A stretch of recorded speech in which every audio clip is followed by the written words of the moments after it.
it's that time of the week again. You have 3 questions for me. It seems only fair that I give you 3 answers. And it's a Throwback Junior Special. How you doing? Question 1. What is your opinion on ECW during its original run versus when it became a WWE property? Well, I don't have a grand knowledge of how the original ECW was run. Now, just for a little bit of context, for some people that don't know, originally ECW used to stand for Eastern Championship Wrestling. I think this was before Paul Heyman actually became the proprietor, owner, the guy who runs the place, shebang, call it what you will, before he turned it into Extreme Championship Wrestling. And the little bits and pieces that I did see of it, it looked like a wild, crazy wrestling show. And I think old Mackie actually took those little bits and pieces of ECW and applied it to the Attitude Era. Now, what I saw of the original ECW, which also saw Steve Austin, who was just fresh off being fired from WCW, the wrestling, you saw the little glimpses of what was to become Stone Cold. Again, I'm getting off on a tangent. From what I saw of it, it looked good. The ECW that I saw in WWE, now when it came over originally, before WWE went PG in 08, that ECW genuinely, it seemed okay. Not the ECW that everyone remembers, and I felt it was ECW in name only. But one has to remember, when they brought that ECW in, they created so many opportunities for wrestlers that had never been a champion before. Like, for example, RVD, when he was ECW champion, he was also the WWE champion at the same time. This is also because of One Night Stand 2006, when he cashed in his Money in the Bank. The first guy to cash in Money in the Bank, but letting his opponent know he was going to do it that way. Cena was the second person to do that. Guys like Bobby Lashley was a champion, whilst, on the other brand you had Cena and Edge scrapping over the WWE title on Raw, whereas on SmackDown you had King Booker, Rey Mysterio and Batista fighting for the World Heavyweight Championship on SmackDown. So I do question heavily the creativity that WECW had during its tenure from 2006, when it was reintroduced as a brand, until 2010 when it was retired. But it created a lot of opportunities for wrestlers that never had those chances before. I mean, CM Punk debuted into WWE as an ECW wrestler, won Money in the Bank as an ECW wrestler before being drafted over to Raw in the draft lottery.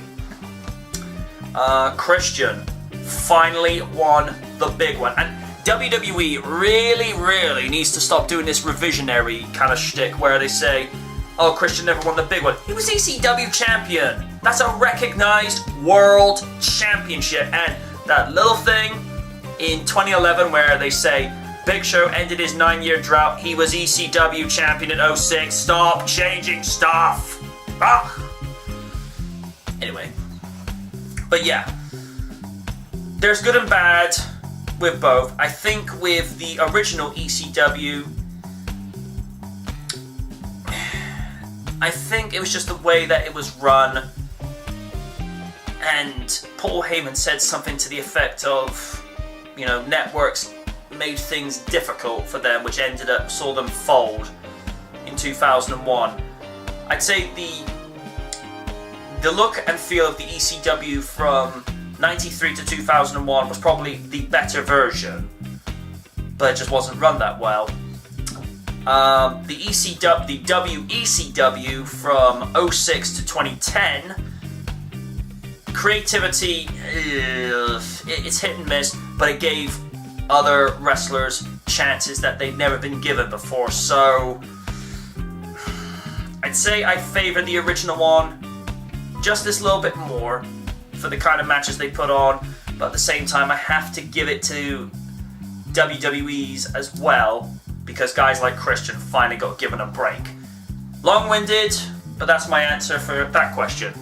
Question 2. What is your opinion on Avatar: The Last Airbender, the cartoon, not the Shyamalan film? In all honesty, I've seen bits and pieces of it. Not enough to merit an opinion, but I like the voice acting. It doesn't feel like people are phoning it in, or it's rushed, or, you know, where the big green dub of Dragon Ball Z is a big example of people just not giving a damn. But yeah, I like the delivery there. The animation is really smooth. Now, what some people need to remember is Avatar: The Last Airbender, the animation, is not an anime. It looks anime inspired. I mean, especially when you look at stuff like Jackie Chan Adventures and The Batman, which I feel is so underrated these days. I mean, Batman the Animated Series is iconic, amazing, and still watchable today. And seriously, folks, if you've never seen Batman the Animated Series, in the UK, go on to HMV, whatever the equivalency of what Play is these days, Amazon, and you'll find Volume 1, Season 1 of the animated series for £10, literally.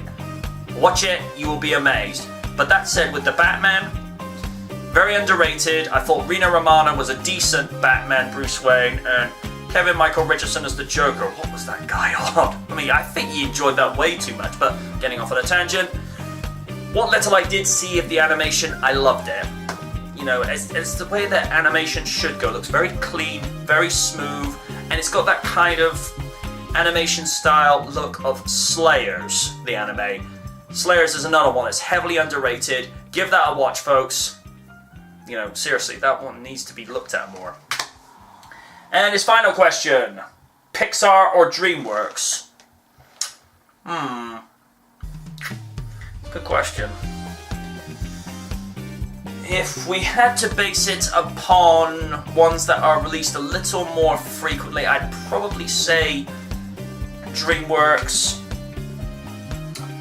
But in terms of ones that are very memorable,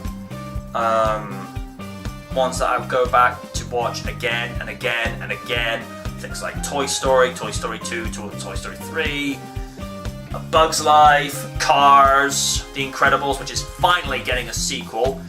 The powers that be finally listening. Anyway,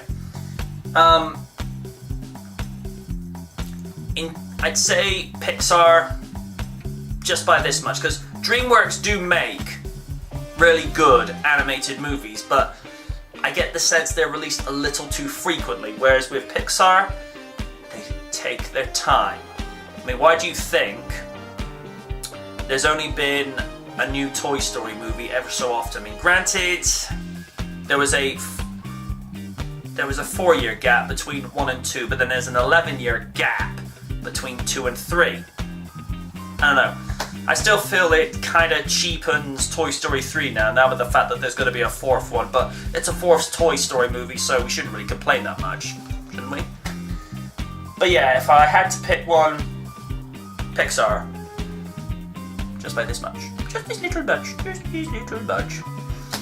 Those have been your 3 questions for this week. You know how this shtick works by now. If you have a question, if you're watching this on YouTube, Facebook, or dynamicnight.com, leave a question in the comment section below, or if you want to tweet a question to me, my Twitter link is in the outro. But until then, ask again!